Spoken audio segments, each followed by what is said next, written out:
Back on the practical demonstration for SSL, and this demonstration I'd be performing on application load balancer. The process remains the same for network load balancer as well. So I hope you already have the load balancer created at your end. So just open your load balancer. In my case, it's application load balancer. It may differ at your end. It may be a network load balancer. Here we need to scroll down and we are going to search for RAD listeners where we are going to define the SSL protocol. So here the protocol would be HTTPS and the port number would be 443. Okay, default.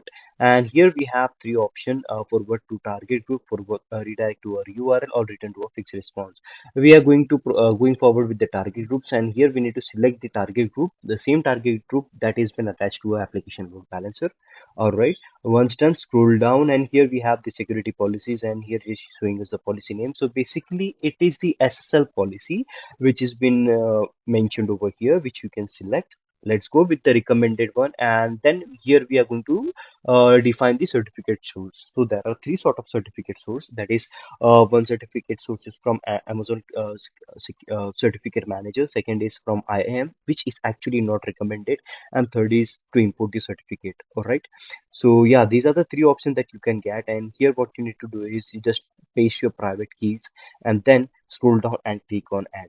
Like once this is done, your SSL will be added to your load balancer, right?